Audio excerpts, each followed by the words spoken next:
नमस्कार दोस्तों, notebook channel में आपका स्वागत है। अभी तक हम मैथमेटिक्स की जो सीरीज शुरू की हुई थी उसमें हमने आपको मेंसुरेशन पूरा पढ़ा दिया है। अब उसी के मैथमेटिक्स के नेक्स्ट लेवल पे हम चलते हैं। उसमें आपको दिया हुआ है मीन, मोड, मीडियन, मतलब माध्य, माध्यिका और बहुलक। तो इसके बारे में हम स्टडी करेंगे। ज़्यादा से ज़्यादा 2 क्लासेस होंगी, लेकिन है बहुत इंपॉर्टेंट टॉपिक, क्योंकि आपके इससे 2 क्वेश्चन आते ही आते हैं। तो एक बार अपन देख लेते हैं सिलेबस में क्या है आपके। तो चलिए हैव ए लुक।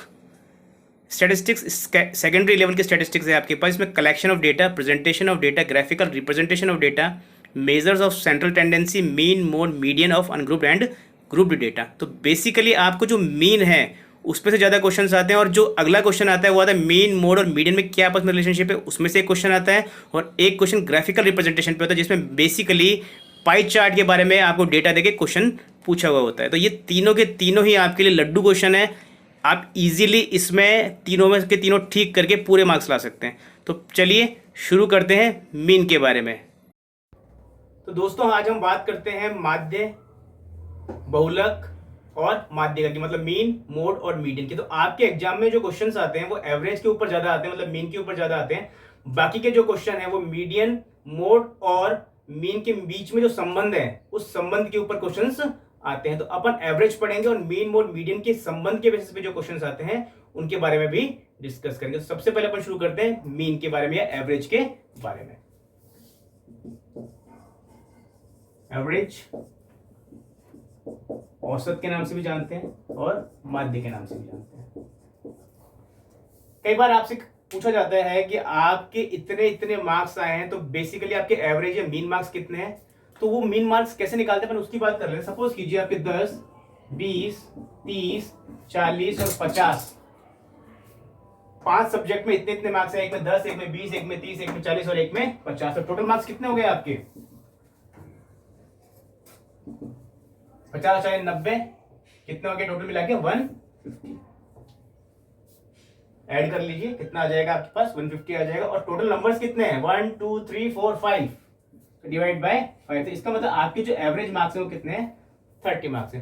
तो ये बता रहा है आपको कि जो भी आपको मत दे रखी हैं, जो भी आपको वैल्यूज दे रखी है, तो total of those values divided by total of values.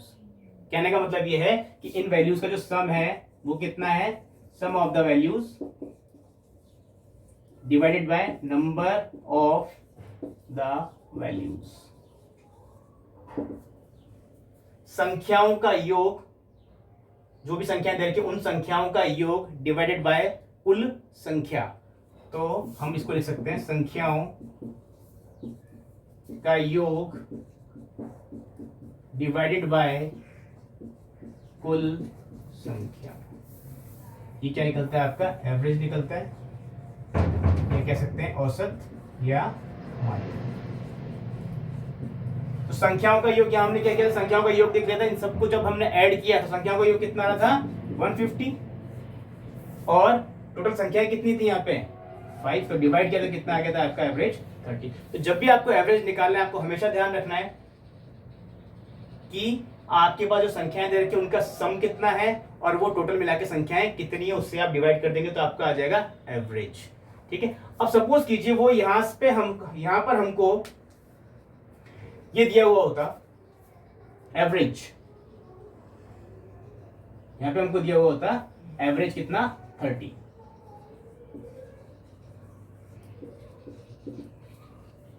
और कुल संख्याएं दे रखी होती, बस कुल संख्याएं दे रखी होती 5। और हमसे पूछा जाता है कि टोटल मार्क्स कितना है, और हमसे पूछा जाता है कि टोटल मार्क्स कितने आए हैं। तो क्या करते हैं हम? एवरेज जो दे रखा है एवरेज की जगह लिख लेंगे, और आपके पास कुल संख्या कितनी है? 5। इसको 5 से यहां 5 लिख लिया हमने, तो हमारे पास क्या आ जाएगा यहाँ पे? संख्याओं का योग। इस 5 को हम यहां ले जाएंगे, 30 मल्टीप्लाइड बाय 5 कितना हो गया? 150। तो इसका मतलब संख्याओं का योग कितना था? 150। तो हमारे टोटल मार्क्स कितना आए थे? 150। तो अगर आपको कुल संख्याएं दे रखी हो और एवरेज दे रखा हो, टोटल पूछा हो, तो आप एवरेज को कुल संख्याएं हैं, जितने भी नंबर्स दे रखे उससे मल्टीप्लाई कर लेंगे तो आपके पास टोटल वैल्यू आ जाएगी कि कुल मिला के कितने मार्क्स या कितनी वैल्यूज है उन सब संख्याओं की मिलाकर, मतलब सम ऑफ द गिवन वैल्यूज। ठीक है, तो चलिए क्वेश्चन करते हैं इसके ऊपर। फॉर्मूला देख लीजिए एक बार वापिस से। एवरेज बराबर था संख्याओं का योग डिवाइडेड बाय कुल संख्या।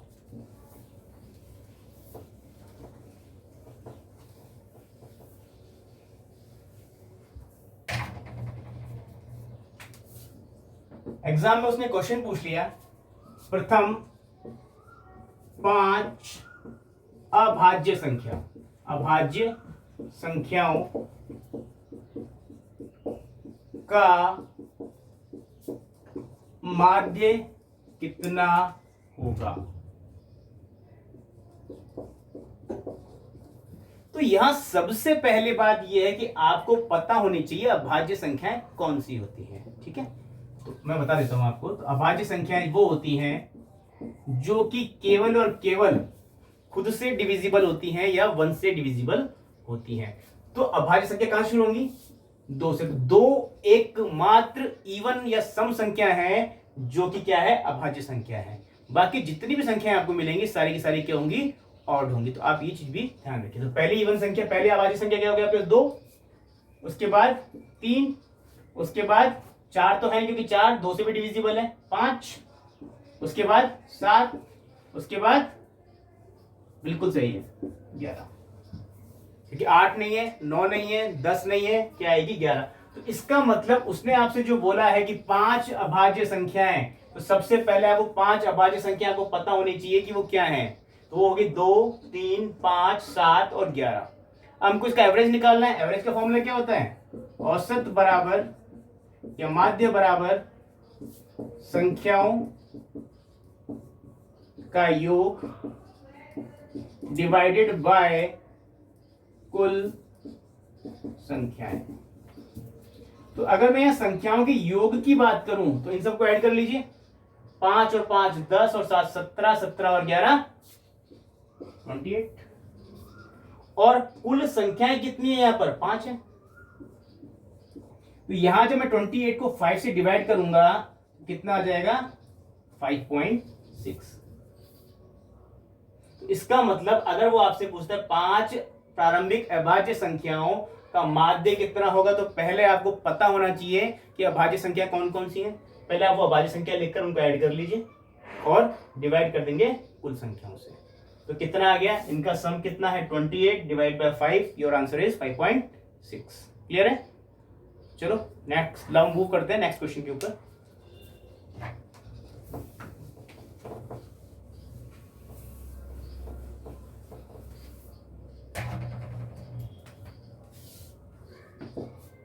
प्रथम 10 विषम संख्याओं, प्रथम 10 विषम संख्याओं का एवरेज या कह लीजिए मीन या कह लीजिए माध्य कितना होगा। तो पहले आपको पता होना चाहिए विषम संख्याएं कौन सी होती हैं। तो विषम संख्या होती हैं जो कि 2 से डिविजिबल नहीं होती हैं। तो सबसे पहले विषम संख्या 1, फिर 3, फिर 5, 7, 9, फिर 11, 13, 15, कितनी हो गई यहाँ पर? 3, 4, 5, 6, 7, 8 हो गई। 2 हमको और चाहिए तो क्या होगी? 17 और 19। तो आपके पास विषम संख्या कितनी होगी? 1, 3, 5, 7, 9, 11, 13, 15, 17, 19। तो अब आपके पास जो एवरेज का फॉर्मूला है वो क्या बोलता है? संख्याओं का योग डिवाइडेड बाय कुल संख्या है। तो संख्याओं का योग अगर आप इसको ऐड करेंगे तो ये कितना आएगा आपके पास? 100। और कुल कितनी विषम संख्या है? 10। तो इसका मतलब आपका एवरेज कितना आ गया? 10। देखिए ये ऐड करने की जरूरत नहीं है। आपको अगर प्रारंभिक विषम संख्याओं का सम निकालना है तो आप डायरेक्टली निकाल सकते हैं n स्क्वायर से। विषम संख्याओं का योग। तो यहां लिख लीजिए प्रारंभिक, ठीक है। प्रारंभिक का मतलब है एक से शुरू हो, ऐसा नहीं कि आप बीच में से उठा लें। तो प्रारंभिक विषम संख्याओं का योग, यहाँ पे कितनी लिए? 10 लिए, 10 का स्क्वायर कर लीजिए, कितना हो गया? 100। अगर वो बोले 11 विषम संख्याओं का कितना होगा, यहाँ पे कितना ले लेंगे आप? 11 का स्क्वायर ले लीजिए, कितना हो गया? 121। इजीली आप निकाल सकते हैं कि क्रमागत विषम संख्याएं जो एक से शुरू हो रही है, प्रारंभ से शुरू हो रही है, उनका योग कितना होगा। तो यहाँ से इस फॉर्मूले को यूज करके हमने क्या कर लिया, निकाल लिया। इनको ऐड करेंगे तब भी 100 आएगा, और स्क्वायर करा तब भी 100। तो डिवाइड कर लिया, कितना आ गया आंसर? 10। अब यहाँ पर ट्रिक देखिए, इतना ऐड करने की आपको जरूरत नहीं है। करना क्या है, प्रारंभिक संख्या और अंतिम संख्या जो भी आपको दे रखी है उन दोनों को ऐड कर लीजिए और उसका आधा कर दीजिए, आपका आंसर आ जाएगा कि उसका एवरेज क्या होगा। तो प्रारंभिक संख्या कितनी है यहाँ पर? 1, और अंतिम संख्या कितनी है? 19। डिवाइड कर लेंगे 2 से। 19 + 1 कितना हो गया? 20, डिवाइड बाय 2। तो आंसर कितना आ गया? 10। तो डायरेक्टली आंसर आ जाएगा बस। लेकिन यहाँ एक विशेष मैं आपको बता देता हूँ, कंसेप्ट बता देता हूँ, रटने की जरूरत नहीं है। कि यहाँ देखिए डिफरेंस कितने का है, सब जगह कितने कितने का डिफरेंस आ रहा है? 2 2 का डिफरेंस आ रहा है, 2 2 2 2। जब डिफरेंस अगर सेम होता है, अगर डिफरेंस सेम होता है तो आप पहला और लास्ट नंबर जोड़कर उसको आधा कर देंगे तो आपका आंसर हमेशा आ जाएगा कि उसका एवरेज क्या होगा। मैं इसके ऊपर आपको एक और क्वेश्चन करके दिखा देता हूं। चलिए, क्लियर है यहां तक? तो एवरेज कितना आ गया आपका? इसका 10 आ गया।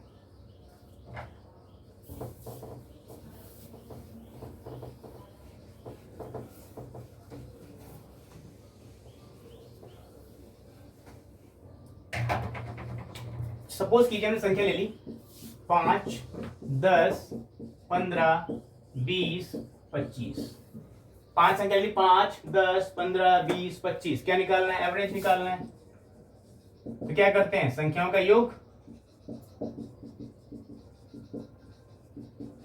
डिवाइडेड बाय कुल संख्याएं। तो संख्याओं का अगर मैं योग कर दूं कितना आ जाएगा आपके पास? 30, 40, 50, 60 और 5 65। ऐड कर लीजिए, 5 और 10 15, 15 और 15 30, 30 और 20 50, 50 और 25 75। तो कितना हो गया? सॉरी 75। क्लियर है? तो 75 को आपको किससे डिवाइड करना है? कुल संख्या। कुल संख्या कितनी है? 1 2 3 4 5।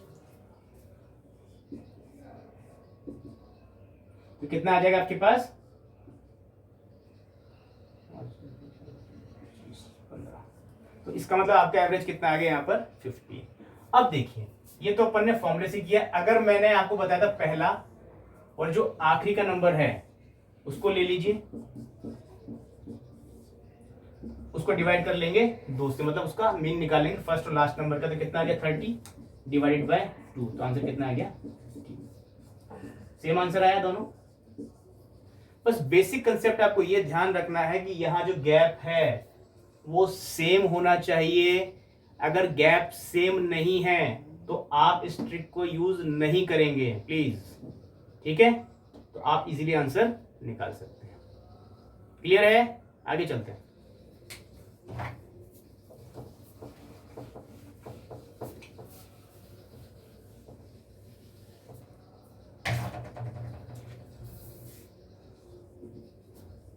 प्रथम 5 सम संख्याओं का माध्य होगा। सिंपल, वही लिख लीजिए, 2 4 6 8 10। ठीक है, तो आपके पास 5 संख्या हो गई। डायरेक्ट निकाल लेते हैं। पहली 2 है, लास्ट की 10 है, तो 2 + 10 डिवाइड बाय 2 कितना आ गया? 12/2 = 6। और वैसे आप निकाल लीजिए एवरेज कितना आएगा, तो ऐड कर लीजिए 10 और 10 20 और 30। टोटल संख्या कितनी है? 5। कितना आया? 6। आंसर क्या आ रहा है? Same to same. बट यहाँ डिफरेंस कितने का है? सेम सेम, 2 का डिफरेंस है, इसीलिए आपका आंसर आ पाएगा। फर्स्ट और लास्ट को ऐड करके आधा कर लेंगे तो आपका आंसर आ जाएगा एवरेज क्या होगा। ठीक है, आपके एग्जाम में जो क्वेश्चंस आते हैं उसके लिए हमें थोड़ी सी अलजेब्रा भी पढ़नी पड़ेगी। एक बार थोड़ा सा अलजेब्रा के हम इक्वेशंस देख लेते हैं। ओके,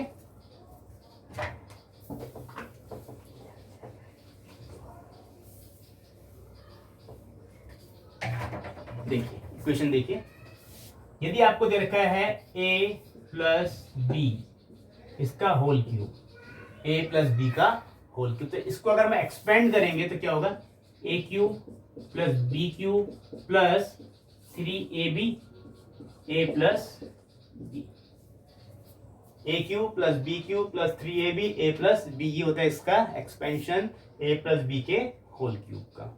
ठीक है, तो आप ये याद रख लीजिए। एक और बता देता हूं, यदि a प्लस बी का होल स्क्वायर है तो a square plus B square plus 2ab, और यदि a plus B plus C इसका होल स्क्वायर है तो ये मैंने आपको जब पढ़ाया था घनाभ के बारे में, क्यूबॉइड के बारे में, in that case I told you the expansion of a plus B plus C का whole square, because it gives you some formula which is required in the cuboid. Okay, when we find the diagonal of the cuboid, in that case we need this formula. When we do the square of this formula we get some value which helps us to find the diagonal of the cuboid. Clear है? तो a plus B plus C का whole square क्या होता है, a square plus B square plus C square plus 2 बार रख लीजिए, सबको आपस में मल्टीप्लाई कर दीजिए। तो ये तीनों फॉर्मूले आपको याद होने चाहिए, क्योंकि कहीं ना कहीं आपके एग्जाम में इससे रिलेटेड कुछ ना कुछ आ सकता है। तो ठीक है, तो यहाँ पर ये जो हम बात कर रहे थे, ये वाला जो एरिया था, ये हमारे लिए क्या था, वहां पर जब हमने क्यूबॉइड पढ़ा था तो यहाँ पर ये हमको क्या दे रहा था, क्यूबॉइड का संपूर्ण पृष्ठीय क्षेत्रफल दे रहा था। और ये वाला क्या दे रहा था हमको, ये हमको दे रहा था, इसका अगर हम रूट कर लेते हैं तो हमें क्या मिल रहा था, वहां पर हमको मिल रहा था जो घनाभ है उसका विकर्ण मिल रहा था। ठीक है, क्लियर है? तो चलिए आगे चलते हैं।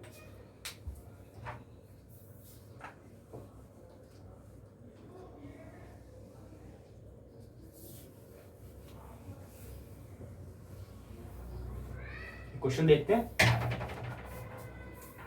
आपको क्वेश्चन दे रखा है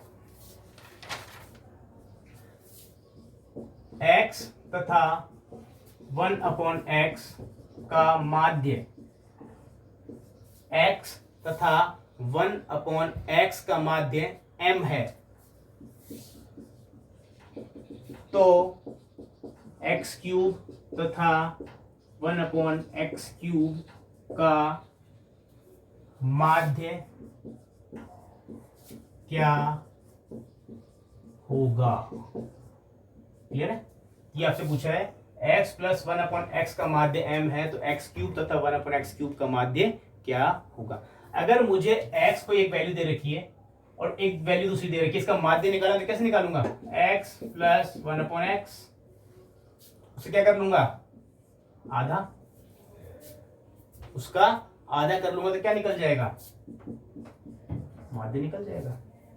तो इसका मतलब अगर मैं यहां से देखूं तो x प्लस 1/x, ये 2 यहां चला गया, इसकी वैल्यू किसके बराबर है, 2m के बराबर है।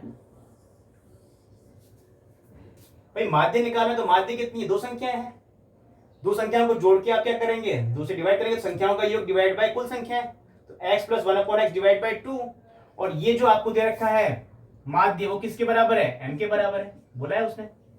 तो यहां पे अगर हम x प्लस 1/x की वैल्यू देखें तो कितनी आ गई, 2m आई, क्योंकि हमें x प्लस 1/x की वैल्यू से क्या पता चल पाएगा, ये निकाल पाएंगे।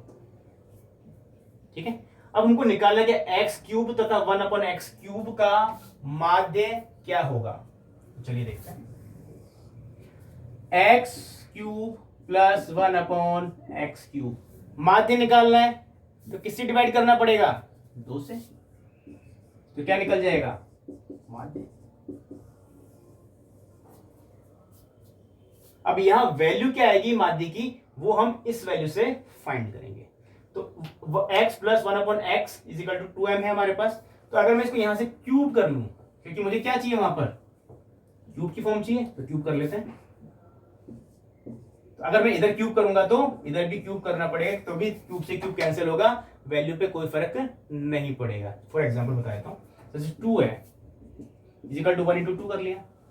अब अगर मैं यहाँ स्क्वायर करूं तो यहाँ भी स्क्वायर कर देता हूँ, तो वैल्यू क्या रहेगी, सेम टू सेम रहेगी।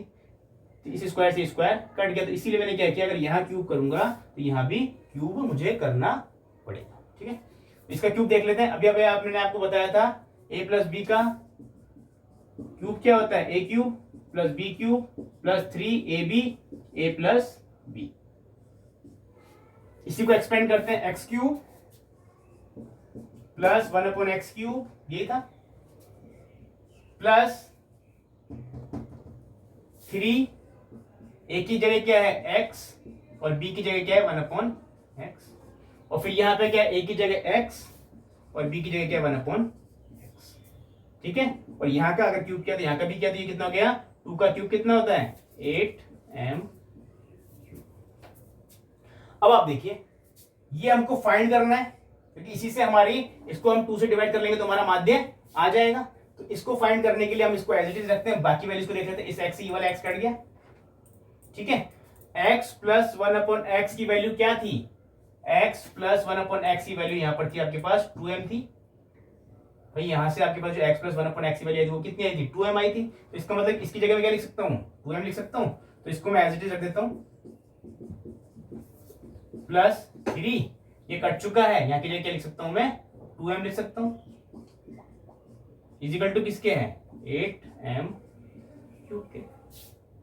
अब करना क्या, इसकी वैल्यू फाइंड करनी है अपने को। दी कितना हो गया, 3 2 जा 6m हो गया। तो इसका मतलब x cube plus 1 upon X cube बराबर किसके, 3 2 जा 6m, उधर जाएगा तो किसका हो जाएगा, माइनस का हो जाएगा। तो 8m क्यूब माइनस 3 2 जा 6m, ये आपके पास किसकी वैल्यू आ गई, x cube plus 1 upon X cube की।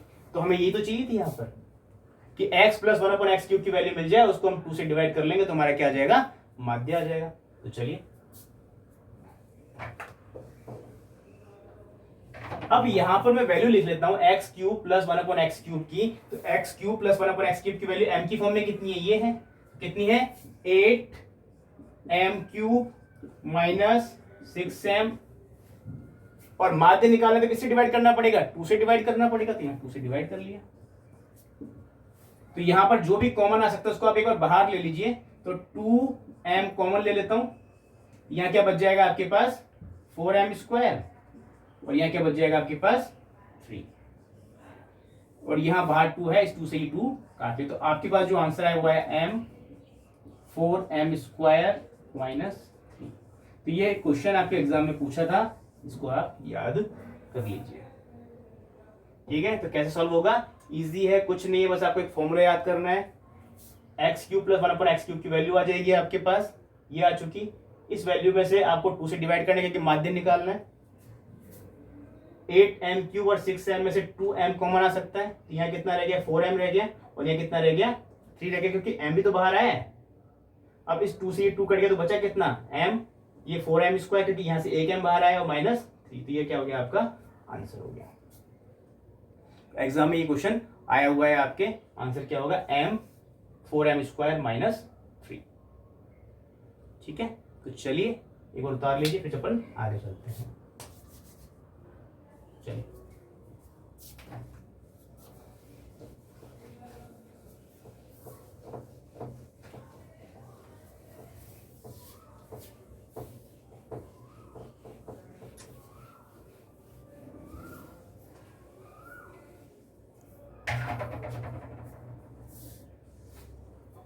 ये क्वेश्चन दे रखा है आपको,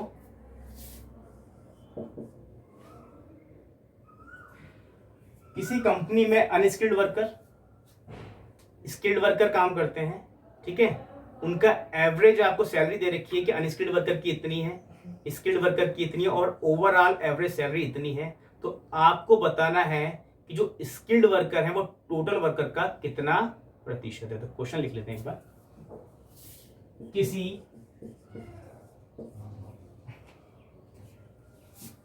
कंपनी में अकुशल मतलब अनस्किल्ड वर्कर, अकुशल श्रमिकों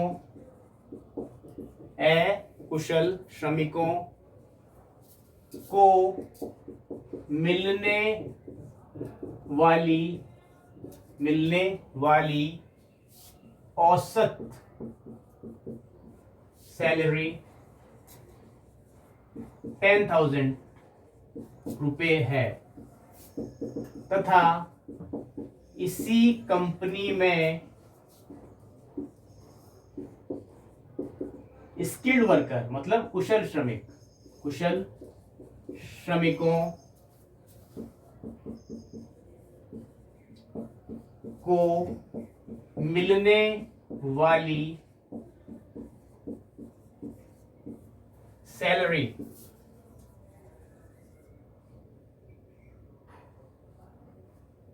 एवरेज सैलरी 15,000 रुपये है यदि दोनों प्रकार के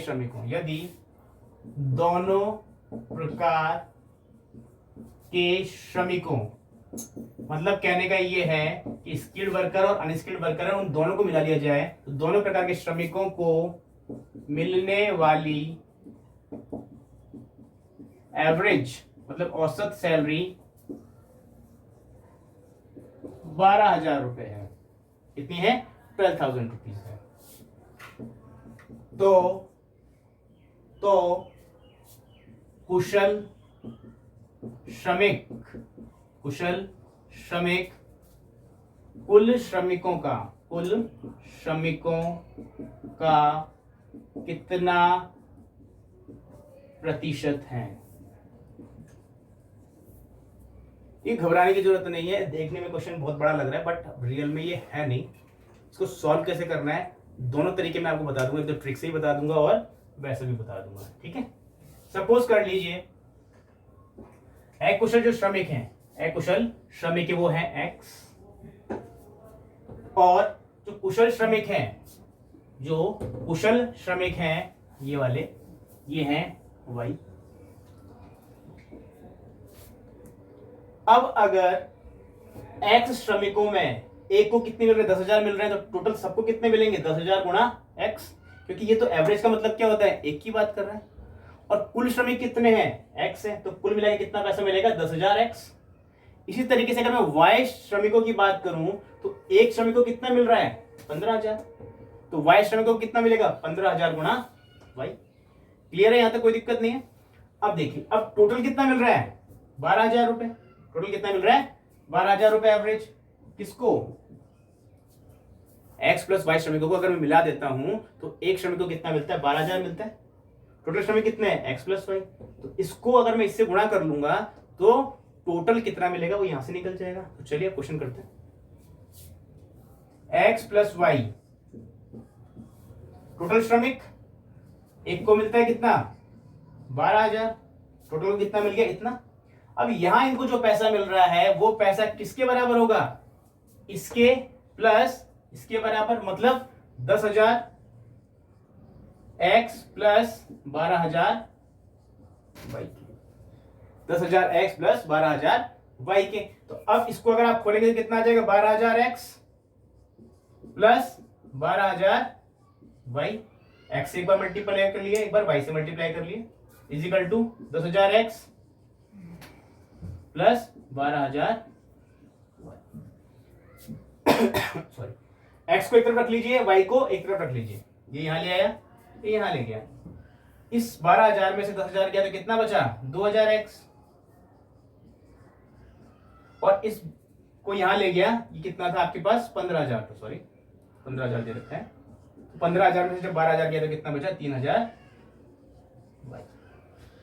ठीक है, तो अगर मैं इनका रेशियो निकालूं तो x और अपॉन y बराबर कितना हो गया? 3/2। मतलब x अगर 3 है तो y कितना है? 2 है। क्लियर है? अब आपको परसेंटेज जब निकालना होता है तो परसेंटेज के लिए हम क्या करते हैं? देखिए,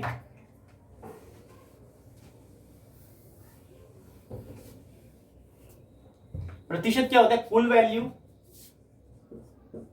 को नीचे रखते हैं हम, और जिसका निकालना होता है उसको ऊपर रखते हैं और 100 से मल्टीप्लाई कर देते हैं। अब यहां पर उसने बोला हुआ है कि कुशल श्रमिक और अकुशल श्रमिक, यहाँ पे हमारे पास क्या आ रहा है, कुशल श्रमिक तो कितने आ रहे हैं हमारे पास 2 और अकुशल श्रमिक कितने आ रहे हैं 3, क्योंकि रेशियो की फॉर्म में है। आप ऐसे भी लिख सकते हो। टोटल कितने हो गए, एक्स और वाई मिला लेंगे कितने हो टोटल 5, तो कुल वैल्यू कितनी है 5, और कुशल कितने हैं यहाँ पर 2, और परसेंटेज में निकाला इसके 100 से मल्टीप्लाई कर दिया।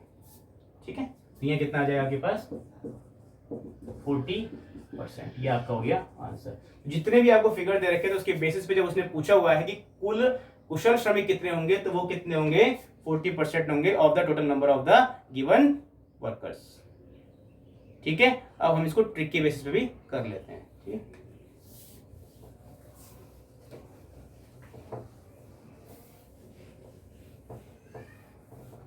देखिए यहां लिख लीजिए आप कुशल श्रमिक,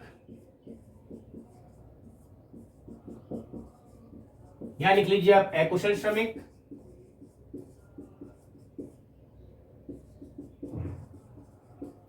और यहां इनकी वैल्यू लिख लीजिए। कुशल श्रमिक को कितना पैसा मिलता है 15,000, और अकुशल को कितना मिलता है 10,000, और एवरेज वैल्यू को यहां बीच में लिख लीजिए कितना है 12,000। क्लियर है, यहां से आपके पास क्लियर कट रेशियो आ जाएगा कि इनका कितना और इनका कितना, मतलब ये अकुशल और कुशल श्रमिक हैं वो किस अनुपात में काम कर रहे हैं। तो क्या करना है, इसको ऐसे करके क्रॉस कर लीजिए।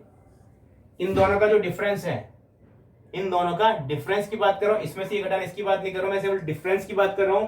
इन दोनों का डिफरेंस 3000, वो यहां लिख लीजिए, और इनका जो डिफरेंस है वो यहां लिख लीजिए। अब इनका रेशियो निकाल लीजिए, ये 2, इसका मतलब कुशल श्रमिक कितने हैं 2, तो अकुशल श्रमिक कितने हैं 3। क्लियर है, कुशल श्रमिक 2 तो अकुशल श्रमिक कितने हैं 3। अब आपको क्या निकालना है, इसका परसेंटेज निकालना है। तो कुशल श्रमिक कितने हैं 2, टोटल कितने 2 + 3 5, परसेंटेज निकालना है तो 100 से मल्टीप्लाई कर दीजिए, आपका आंसर आ जाएगा डायरेक्टली 40%। अगर अकुशल का पूछा होता तो अकुशल का ऊपर लिख लेते, टोटल तो कितना रहता है 5 ही रहता, तो वो कितने हो जाते हैं 60% हो जाते हैं। क्लियर है, तो आप इस ट्रिक को हर जगह इस्तेमाल कर सकते हैं जहां आपको एवरेज दे रखा हो और 2 वैल्यूज दे रखी है, उनका अगर रेशियो निकालना हो तो इजीली आप इसे निकाल सकते हैं। तो अब हम क्वेश्चन देखते हैं। 3 संख्याओं A, B, C का माध्य आपको दे रखा है M, तथा AB + BC + CA की वैल्यू दे रखी है 0, तो आपको A² + B² + C² का माध्य ज्ञात करना है। तो यहाँ A² + C² + B² कितनी संख्या है 3 संख्या है, तो इसका माध्य निकालने के लिए क्या करना पड़ेगा, संख्याओं का योग डिवाइडेड बाय 3, ये निकलेगा माध्य। सबसे पहले आप फॉर्मूला लिख लीजिए ताकि थोड़ा सा आपको आइडिया हो जाए। अब मुझे ये चाहिए किसकी फॉर्म में, m की फॉर्म में, क्योंकि आपके पास जो ऑप्शन थे एग्जाम में वो m की फॉर्म में थे। अब मुझे m निकालने के लिए अगर मैं a, b और c के माध्य की बात करूं तो a + b + c, इसका माध्य 3 वैल्यू है तो 3 से डिवाइड करना पड़ेगा, तो माध्य कितना आ गया m। इसका मतलब a + b + c बराबर किसके है 3m के।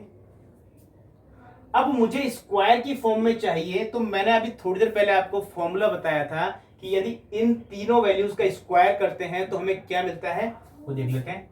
इसका स्क्वायर कर लेंगे तो इधर का भी स्क्वायर होगा, तो a + b + c का होल स्क्वायर क्या होता है a² + b² + c² प्लस 2 बाहर ab + bc + ca। ये किसके बराबर है 3m² का। 3m² मतलब क्या हो गया 9m²। भाई 3 का स्क्वायर तो कितना हो गया 9, और m का स्क्वायर कितना हो गया m।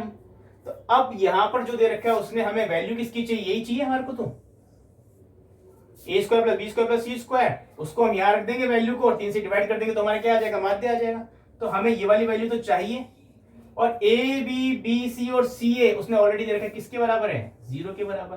तो इसका मतलब यहां मैं क्या लिख सकता हूं 0, यहां मैं क्या लिख सकता हूं 0 लिख सकता हूं। तो 0 को अगर आप 2 से मल्टीप्लाई करेंगे तो कितना आएगा 0। तो इसका मतलब a² + b² + c² बराबर किसके 9m² के। किसके बराबर 9m² के। तो इसका मतलब यहां जो वैल्यू है a² + b² + c² उसको मैं क्या लिख सकता हूं 9m², तो यहां लिख देता हूं 9m²।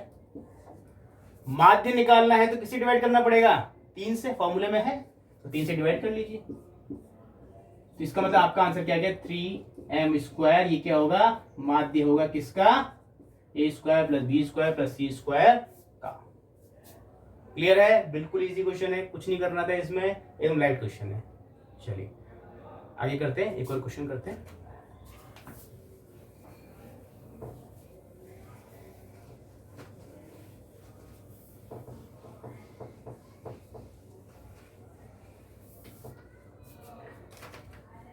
क्वेश्चन है n संख्याओं का माध्य x बार, उन्होंने आपको दे रखा है n संख्याएं, उनका माध्य कितना है, x बार है, तथा प्रारंभिक n-1 संख्याओं, प्रारंभिक n-1 संख्याओं का योग लैम्डा, ये जो उल्टा वाई है इसको बोलते हैं साइंस की लैंग्वेज में लैम्डा है। तो अंतिम संख्या क्या होगी।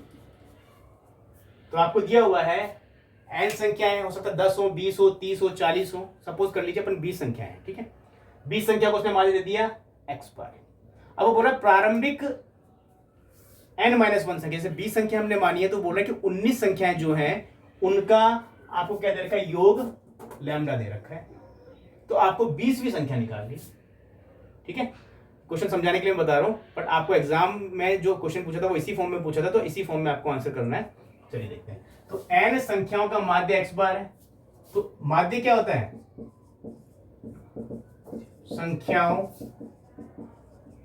का योग बटा कुल संख्या।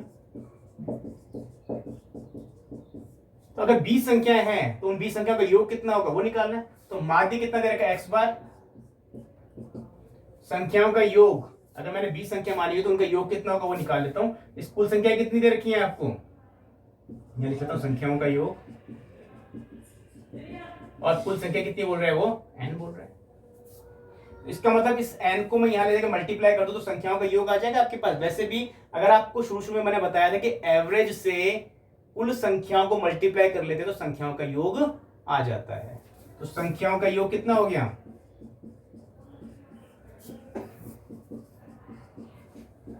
x बार गुणा n, x बार गुणा n।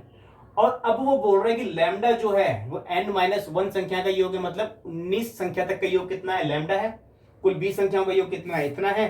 तो हमको 20वीं संख्या निकालनी है, क्या करना है, डिफरेंस निकाल लीजिए। तो अंतिम संख्या का मान क्या करना है, कुछ नहीं, कुल संख्याओं का योग कितना है, x बार n, और n-1 मतलब कुल जितनी भी संख्या उससे एक संख्या कम करके प्रारंभिक संख्या, उनका योग कितना है, लैम्डा। इसमें से इसको माइनस कर देंगे तो क्या निकल जाएगा, अंतिम संख्या का मान निकल जाएगा। आपके एग्जाम में जो क्वेश्चन आया था वो यही आया था, साथ में ऑप्शन दिए हुए थे, तो आपका आंसर क्या हो जाएगा, ये वाला ऑप्शन आप टिक कर देंगे, आपका आंसर आ जाएगा। 2 नंबर मिल जाएंगे इजीली, ठीक है। हर एक क्वेश्चन 2 नंबर का है, तो अगर 7 क्वेश्चन भी आते हैं तो 14 number very important in your score. Okay, चलिए आगे अगला क्वेश्चन देखते हैं।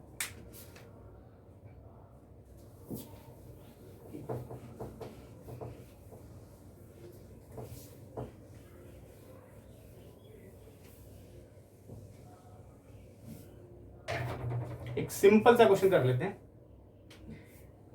कुछ संख्या दे रखी है आपको 5, 9, 3, 6, x और 4। 5, 3, 6, x, 4 इनका समांतर माध्य दे रखा है, समांतर माध्य 5 है। तो x का मान फाइंड करना है, तो x का मान होगा, ठीक है। तो अपने पास जो एवरेज का फॉर्मूला है वो क्या, संख्याओं का योग,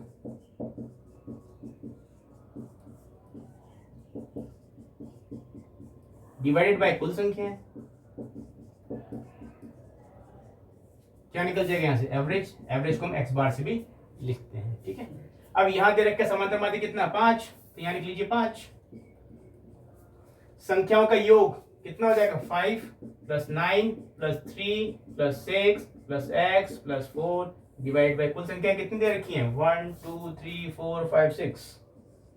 इसको यहाँ ले आइए, 5 6 जा मल्टीप्लाई कर लेंगे और इसको ऐड कर लीजिए, कितना हो रहा है ये 27x। भाई ऐड कर लेंगे ना, 9 और 5 कितना हो गया, 14, 14 और 3 17, 17 और 10 27, ठीक है। तो अब ये 6 5 30 और ये 27x है, 27x है नहीं, ये 27 + x है, तो क्या है यहाँ पे प्लस x। जब ये वैल्यू आएगी तो किसमें हो जाएगी, माइनस में हो जाएगी, तो -27। इसका मतलब x की वैल्यू कितनी आ गई आपके पास, 3। तो यहाँ पर ये जो x की वैल्यू है ये कितनी होनी चाहिए, 3 होनी चाहिए। बिल्कुल सिंपल कंसेप्ट है। आपको जो एवरेज दे रखा है उसको टोटल नंबर्स जो है संख्याएं के, जैसे कितने दे रखे हैं यहाँ पे 6 है, 6 से मल्टीप्लाई कर लीजिए 30। अब ये जो सम है इन सबका सम किसके बराबर होना चाहिए, 30 के बराबर होना चाहिए। तो फॉर्मूला लगाने की जरूरत नहीं, आप वर्बली भी इस क्वेश्चन को कर सकते हैं कि टोटल जो है वो 30 होना चाहिए। और जबकि जब मैं यहाँ टोटल कर रहा हूं, इसको मैं भूल जाता हूं एक बार, तो ये कितना आ रहा है आपके पास, 27 ही आ रहा है। इसका मतलब 3 गायब है। तो जो 3 गायब है वो क्या है, वो x है, क्योंकि ये तो गायब है आपके पास से। तो आप डायरेक्टली आंसर कर सकते हैं कि कितना आंसर होगा आपका, 3 आंसर होगा। फॉर्मूला लिखने की जरूरत नहीं है, आप वर्बली क्वेश्चन करने की कोशिश कीजिए ताकि आपका टाइम बच सके एग्जाम में, ठीक है। कुछ नहीं करना, वापस बता देता हूं। माध्य 5 है, कुल संख्याएं 6 है, 6 5 30, इसका मतलब टोटल 30 होना चाहिए। बट जब मैं टोटल कर रहा हूं 27 आ रहा है, इसका मतलब 3 मिसिंग है, तो वो 3 क्या है, x है, ठीक है। तो आपके एग्जाम में जो माध्य में से ज्यादातर क्वेश्चन आते हैं वो ये आते हैं। बाकी फ्रीक्वेंसी डिस्ट्रीब्यूशन और उसके बेसिस पे जो क्वेश्चन आते हैं आपके एग्जाम में नहीं आते हैं। फिर भी मैं कल आपको मीन पढ़ाऊंगा थोड़ा सा, और जो फ्रीक्वेंसी डिस्ट्रीब्यूशन के जो क्वेश्चन है वो करवा दूंगा 1-2, अगर एग्जाम में आते तो आप इजीली कर पाए, ठीक है। इसके अलावा मैं आपको मोड पढ़ाऊंगा और साथ में मीडियन भी पढ़ाऊंगा। तो ये तीनों चीजें हम कर लेंगे। और साथ में एक क्वेश्चन आपके पास हमेशा इनके बीच में रिलेशन का आता है कि इनके बीच में क्या रिलेशनशिप होती है। जैसे 3 मीडियन = 1 मोड + 2 मीन, ये इनके बीच में रिलेशनशिप होती है। उस रिलेशनशिप के बेसिस पे या तो डायरेक्टली फॉर्मूला पूछ लेता है मॉडिफाई करके, या फिर वो आपसे दे देगा मीन इतना है, मोड इतना है, ठीक है, तो मीडियन निकालना है, या मीडियन और मोड दे देगा और मीन पूछ लेगा। तो उस सब के बारे में कल अपन बात करेंगे। कल के लेक्चर में इसको अपन खत्म कर लेंगे। इसी के साथ मैं आज का ये चैप्टर समाप्त करता हूं। कल वापस मिलेंगे अपन नए चैप्टर के साथ, नई क्वेश्चंस के साथ। तब